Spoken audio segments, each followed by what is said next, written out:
Hello students, welcome to my YouTube channel space classes. हम एक chapter कल start कर चुके हैं। चैप्टर का नाम है इनकम डिटर्मिनेशन एंड मल्टीप्लायर। इसमें हमने एक टॉपिक पढ़ा था जिसका नाम था इक्विलिब्रियम।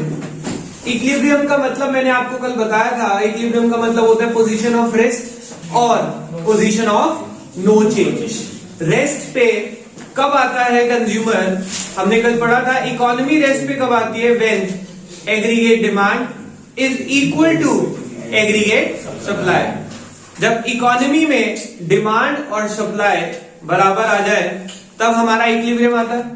इसके लिए हमने कल एक अप्रोच ऑलरेडी पढ़ ली थी। अप्रोच का नाम था AD is equals to AS। मैंने वहां से आपको जनरेट करके दिखाया था कि एक और अप्रोच बन सकती है। उस अप्रोच का नाम क्या था, SI अप्रोच।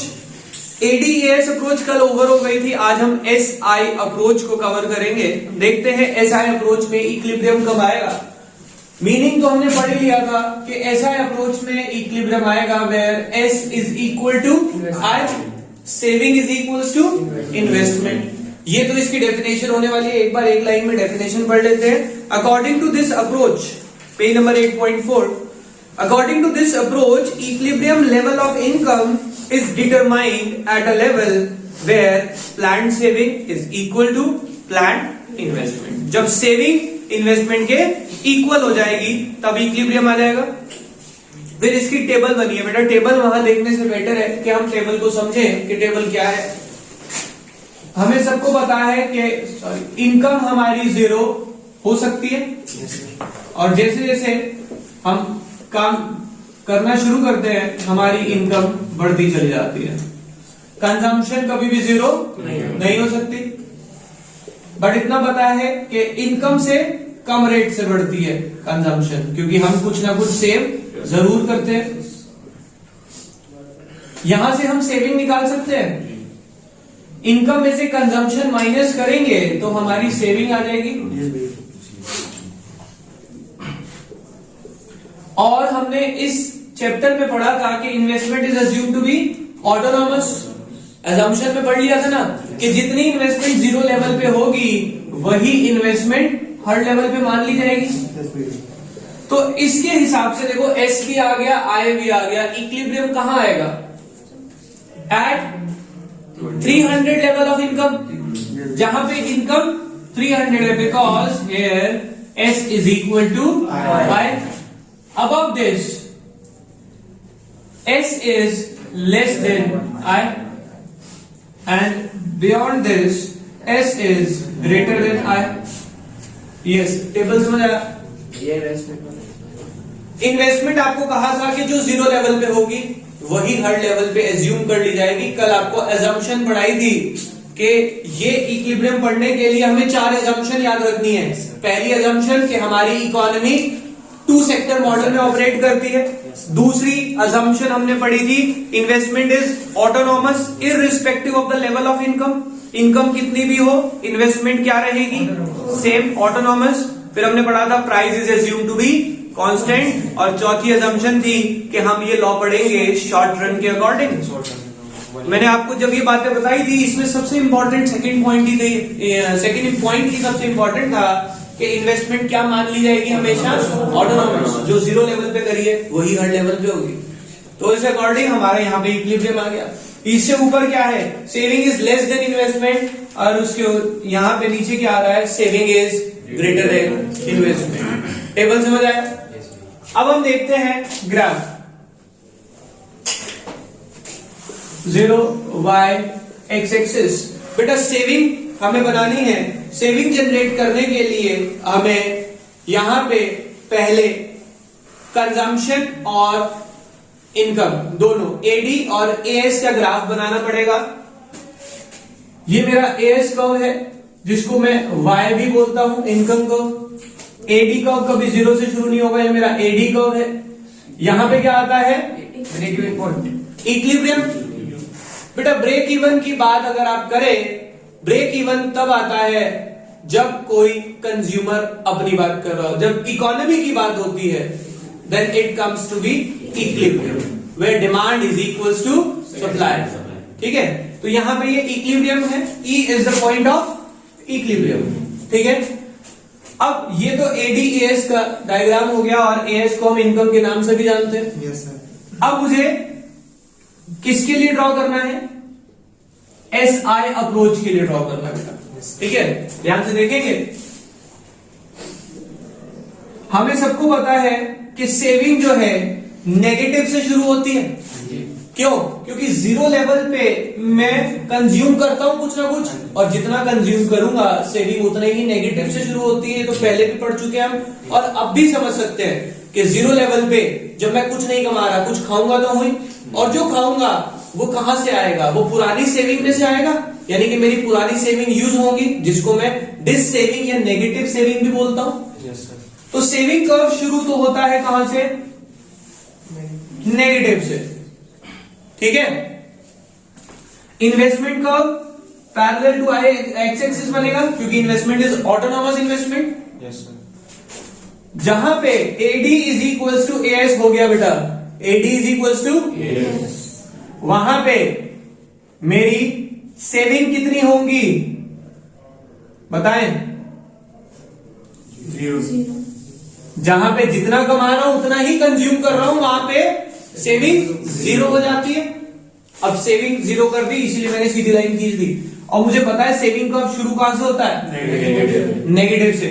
और ये जहां पे आय को इंटरसेक्ट करेगा वहां पे मेरा इक्विलिब्रियम आएगा।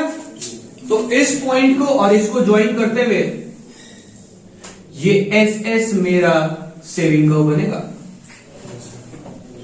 यस बेटा, समझ आ गई बात? पिछले चैप्टर में जिस बच्चे ने क्लास अटेंड करी थी, मैंने डेरिवेशन ऑफ सेविंग कर्व कराया था, उसमें भी कुछ ऐसा सही डायग्राम था। जो बच्चों ने पिछले चैप्टर को नहीं किया वो तो कंफ्यूज होंगे ही नहीं, उन्हें समझ आएगा हाँ सर सेविंग और इन्वेस्टमेंट को इक्वल कराना था, इसलिए यहां से टच कराते हुए हम सीधी लाइन ले गए। और ये कहां से आया? जहां पे इक्विलिब्रियम आ रहा था, सीधी लाइन नीचे खींची, जहां पे इंटरसेक्ट किया एसएस को टच करते हुए क्रॉस करा दिया, this is the saving curve.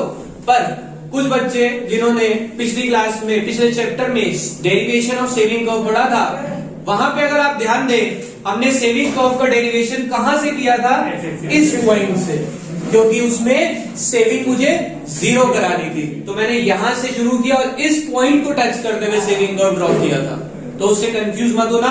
The topic was derivation of saving curve from consumption curve. Now it is equilibrium using SI approach. अब एसआई अप्रोच है तो सेविंग और इन्वेस्टमेंट को बराबर करना ही पड़ेगा ना। तो मैंने क्या करा? सेविंग नेगेटिव से शुरू हुई, जहां से इन्वेस्टमेंट को इंटरसेक्ट करेगा वहां से टच कराते हुए मैं सेविंग को बनाऊंगा। Is it okay? कोई प्रॉब्लम? अब ये जो सेविंग कर्व है इसका मीनिंग हो गया, टेबल हो गया हमारा, ग्राफ हो गया। ग्राफ एक बार आप चेक कर ले वहां पे बुक में, आपको समझ आ रहा है? This is the equilibrium where S is equals to I. कोई प्रॉब्लम बेटा? अब हम समझते हैं ये पॉइंट, ये टेबल, ग्राफ आपको सब समझ आ गया। एक बार ग्राफ के बराबर में 4 पॉइंट लिखे हैं, उन्हें रीड कर ले आप। क्या लिखते हैं? ये ग्राफ की एक्सप्लेनेशन है बहुत सिंपल सी। Investment curve I is parallel to X axis because of autonomous character of investment. क्योंकि इन्वेस्टमेंट का कैसा कैरेक्टर है? Autonomous investment. The saving curve slope upward showing that as income rises saving also increases. जैसे जैसे income बढ़ेगी saving भी बढ़ना चाहिए। The economy is in equilibrium at point E where saving and investment curve intersect each other. कोई problem? Point number 2, eight point E ex ante saving is equals to ex ante investment, यानी planned saving is equals to planned investment. OY is the equilibrium level of output corresponding to point E. E के corresponding में OY जो है हमारी क्या हो जाएगी? क्या? OY is the equilibrium income. Clear? अब उसको आप डिनोशन को छोड़े, शुरू के 2 पॉइंट प्लस पैराग्राफ आ गया। इसके बाद देखिए बेटा, हमने एक पॉइंट ये समझना है, if saving is greater than investment, if saving is less than investment. ये दोनों पॉइंट आपके पास नेक्स्ट पेज पे लिखे हैं, इन्हें पहले समझते हैं फिर पढ़ेंगे बेटा। आप सोचे अगर सेविंग इन्वेस्टमेंट से ज्यादा है, सेविंग इन्वेस्टमेंट से ज्यादा है, इसका मतलब हाउस होल्ड जो है वो कंजम्पशन ज्यादा कर रहा है या कम कर रहा है? सेविंग ज्यादा करने का मतलब आप कंजम्पशन कम कर रहे हैं, और अगर आप कंजम्पशन कम कर रहे हैं तो मार्केट में स्टॉक बच जाएगा या कम पड़ेगा? बचेगा। Stock will rise. अब उस अनडिजायरेबल स्टॉक को क्लियर करने के लिए फर्म्स अपनी प्रोडक्शन बढ़ाएंगी या कम करेंगी? कम करेंगी, और एम्प्लॉयमेंट को भी कम करेंगे। पढ़ते हैं first paragraph. If planned saving is more than planned investment, कह रहे अगर सेविंग ज्यादा है इन्वेस्टमेंट से, आफ्टर पॉइंट ई, इसको अगर आप नहीं भी लिखेंगे, आफ्टर बिफोर ना लिखे कंफ्यूजन हो रहा है, तो कह रहे अगर हमने क्या कहा, अगर प्लान्ड सेविंग ज्यादा है as compare to planned investment, it means household are not consuming much as the firm expected them to. जितना फर्म ने सोचा था हाउसहोल्ड उतना कंज्यूम नहीं कर रहे। Is as a result the inventory rises above the desired level. इस वजह से क्या होगा, हमारा जो इन्वेंट्री यानी स्टॉक है वो डिजायर्ड लेवल से ज्यादा होना शुरू हो जाएगा, बचना शुरू हो जाएगा। And to clear the unwanted increase in inventory, firm would plan to reduce the production. Firm क्या करेगी, अपनी प्रोडक्शन को कम करेगी till the saving and investment becomes equal to each other. जब तक वो बराबर नहीं होते वो प्रोडक्शन कम करते चले जाएंगे। Is it okay? Now if saving is less than investment, saving कम कर रहे हैं, अब सेविंग कम होने का मतलब क्या है बेटा? कंजम्पशन ज्यादा, और कंजम्पशन ज्यादा का मतलब क्या है? स्टॉक कम पड़ना शुरू हो जाएगा मार्केट में, और स्टॉक को वापसी डिजायर्ड लेवल पे लाने के लिए वो अपनी प्रोडक्शन को बढ़ाएंगे। कब तक बढ़ाएंगे? जब तक S is equals to I ना हो जाए। पढ़ते हैं क्या लिखा है। If planned saving is less than planned investment, अगर आपकी सेविंग इन्वेस्टमेंट से कम है, less is less than investment, that is it means that planned inventory would fall, it means that household are consuming more and saving less. Point समझ आया? एक बार दोबारा से एक काम करें आप, ये before point E in figure 8.2 इस लाइन को कट कर दे, वरना आप पेपर में कंफ्यूज होंगे कि आंसर लिखना क्या है। मिल गया?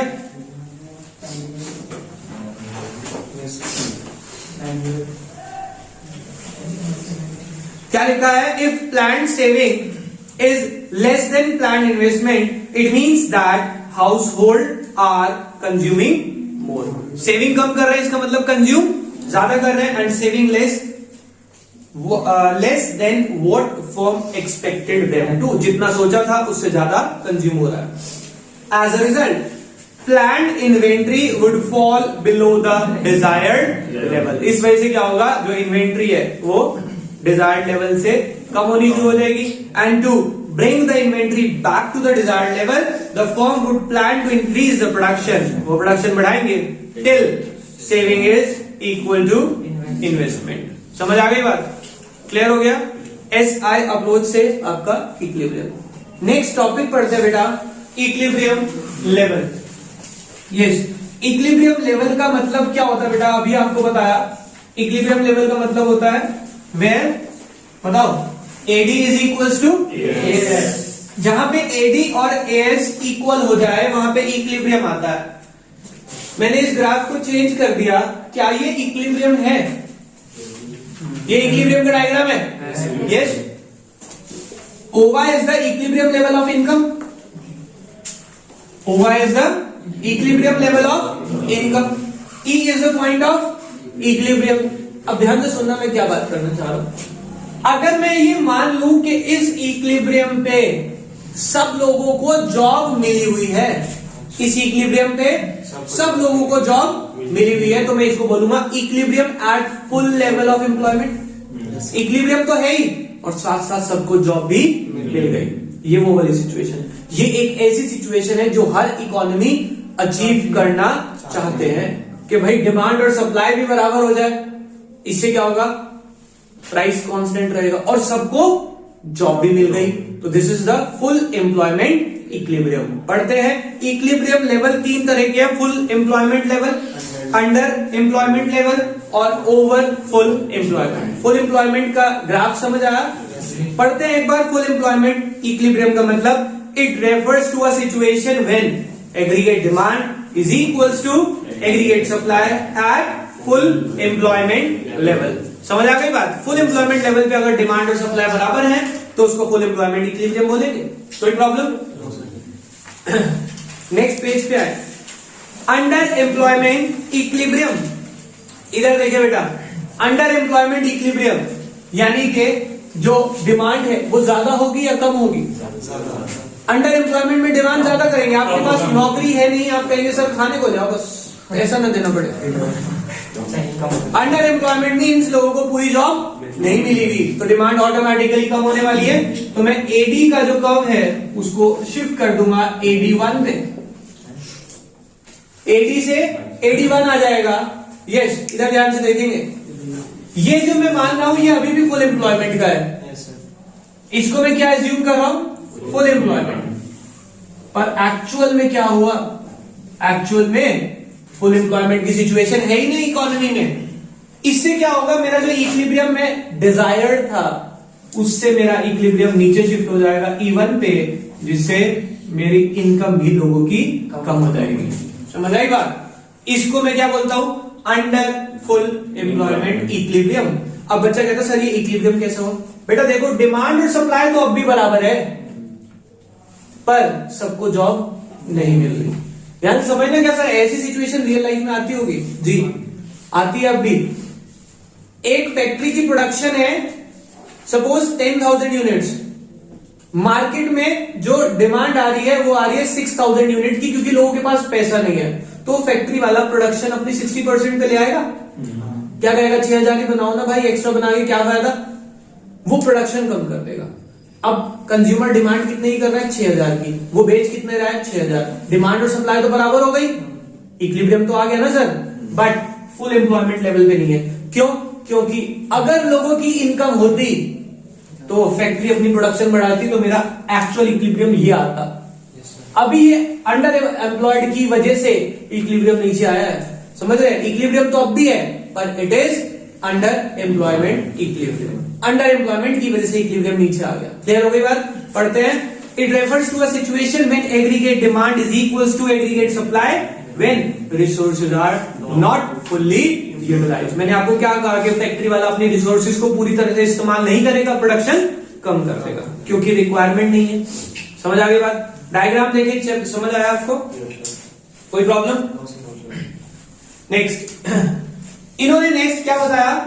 Over full employment level of equilibrium. क्या है ओवर फुल एम्प्लॉयमेंट इक्विलिब्रियम? देखिए बेटा, ये इनकम एडी कह सकते, इसे आप एएस कह सकते हैं, और ये हो गया हमारा एडी। ये इक्विलिब्रियम ई, ये क्या था? फुल एम्प्लॉयमेंट वाला, जहां पे मैं चाहता हूं कि मेरी इकोनॉमी हमेशा इस पे ऑपरेट करे। ओवरफुल में क्या होगा कि जितनी जॉब लोगों को चाहिए उससे ज्यादा जॉब अपॉर्चुनिटी इकोनॉमी में अवेलेबल है। जितने लोग हैं उससे ज्यादा जॉब अपॉर्चुनिटी होने का मतलब क्या है कि लोगों के पास इनकम की सोर्स अच्छी खासी होगी। फैक्ट्री वाले प्रोडक्शन बढ़ाएंगे, इससे क्या होगा? एडी जो है ऊपर की तरफ शिफ्ट हो जाएगा। एडी वो 1 रखा था तो इसे AD2 रख ले। ये मेरा एक्चुअल जो चल रहा होगा इकोनॉमी में, इससे क्या होगा? E2 जनरेट होगा। ये इसे क्या बोलेंगे? Over full employment. पढ़ते हैं definition. It means it refers to a situation when aggregate demand is equals to aggregate supply beyond full employment level. फुल एम्प्लॉयमेंट से ऊपर अगर कोई सिचुएशन इक्विलिब्रियम की आती है तो उसको हम क्या बोलते हैं? Over full employment equilibrium. Clear? आज इस क्लास में हम इतना ही करेंगे, बाकी करेंगे नेक्स्ट क्लास में। अभी के लिए बाय बाय।